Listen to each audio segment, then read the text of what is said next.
মেটা এক ব্লগ পোস্টে জানিয়েছে বর্তমানে ফেসবুকের ভিডিওগুলো দুটি ভিন্ন ফরম্যাটে ভিডিও বা রিল হিসেবে শেয়ার করা যায়। তবে আগামী কয়েক মাসে এই পরিবর্তন ধাপে ধাপে সারা বিশ্বে প্রোফাইল ও পেজে চালু করা হবে। ফেসবুকে এখনো সব ধরনের ভিডিওর প্রকাশ করা যাবে, ছোট বড় কিংবা লাইভ ভিডিও।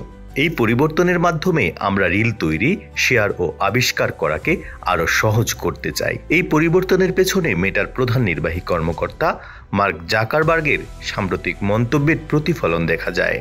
তিনি বলেন, ফেসবুককে আগের চেয়ে অনেক বেশি সাংস্কৃতিকভাবে প্রভাবশালী করতে চান এবং আগের সেই ক্লাসিক ফেসবুকে ফিরে যেতে চান। ফেসবুকের ভিডিও ট্যাবের নাম পরিবর্তন করে রিলস রাখা হবে। তবে এতে ভিডিওর বিষয়বস্তু বা দৈর্ঘ্য অনুযায়ী যেসব ভিডিও সুপারিশ করা হয় তাতে কোনো পরিবর্তন আসবে না। কোম্পানিটি জানায়, আমরা এখনো ভিডিওর বিভিন্ন বিষয় ও দৈর্ঘ্যকে গুরুত্ব দেই এবং এই আপডেট ব্যক্তিগত আগ্রহ অনুযায়ী ভিডিও সুপারিশে প্রভাব ফেলবে না।